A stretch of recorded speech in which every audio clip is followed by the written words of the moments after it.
This segment of DelmarvaLife is sponsored by Delmarva Dental Services.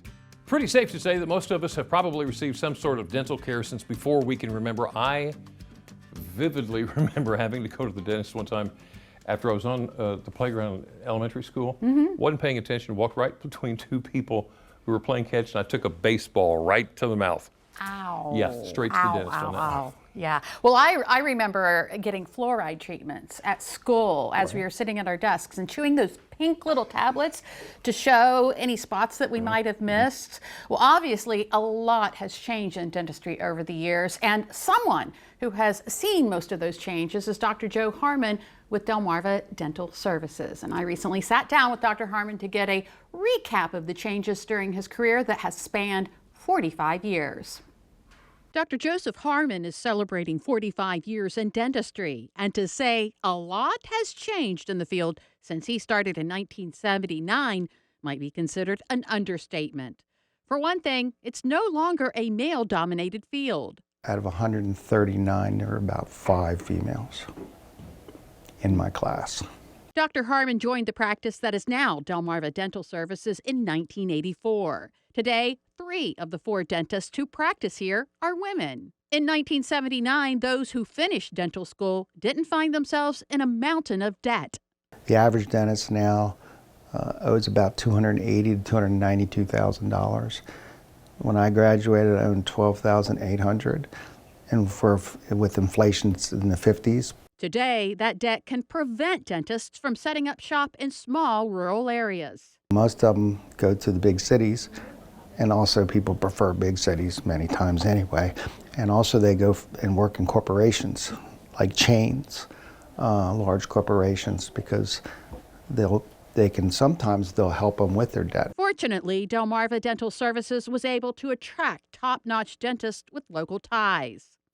The dentists here, 2 of them grew up here, and 1 of them had ties here when she came. The same applies to dental hygienists and assistants.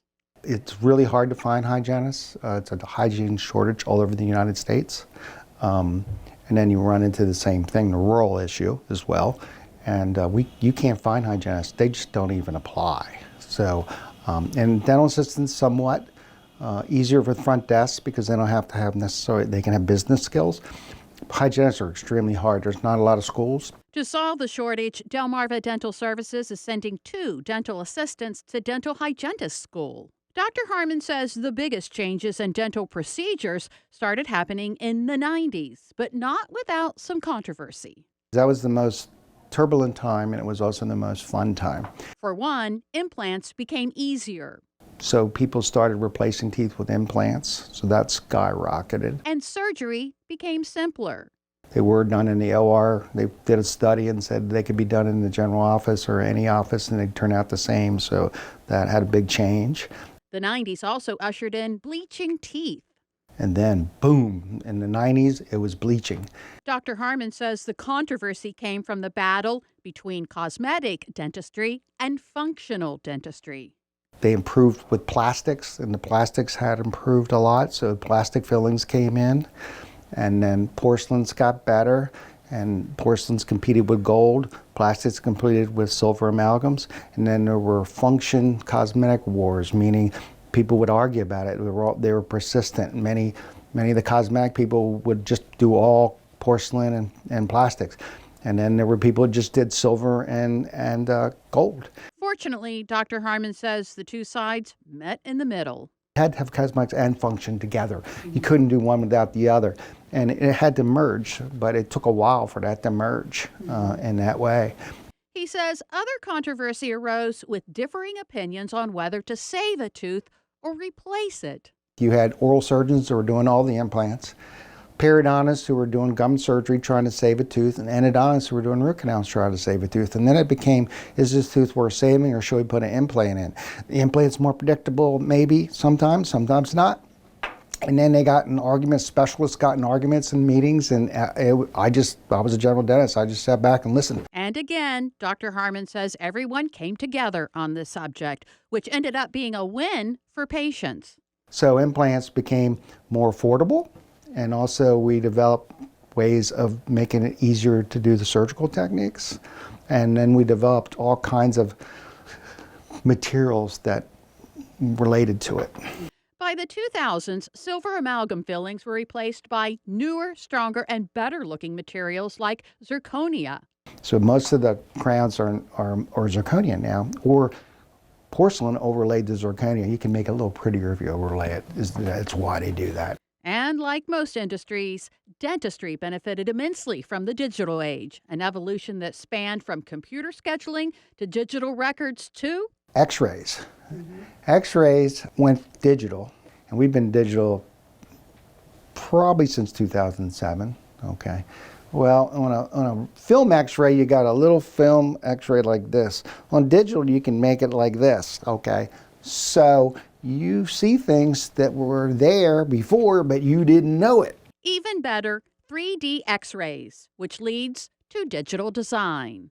Digital design, before you had to guess where everything was going to go and how it was going to look. With digital design, a computer-generated 3D model takes the guesswork out. You can also do Invisalign.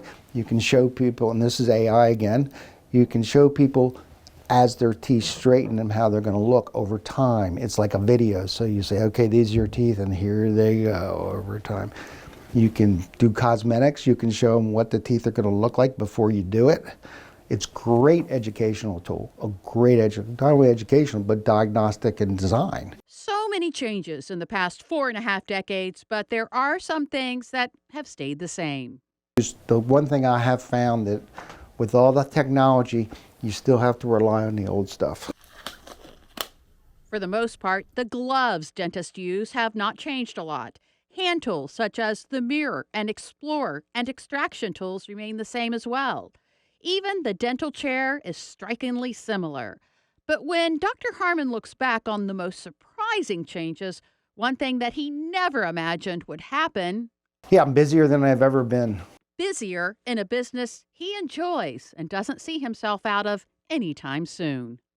And Dr. Harmon says that there was a time when it was thought that dentists might become obsolete. That's because of the fluoridation of water. Obviously, that is not the case. And that is why he says he is surprised at how busy he is. And that goes back to the lack of dentists in the rural areas. Okay, yeah, that makes sense. So people might not be getting the dental care they need to keep their teeth healthy. Can't imagine dentists becoming obsolete. No, me Can't neither. imagine, actually.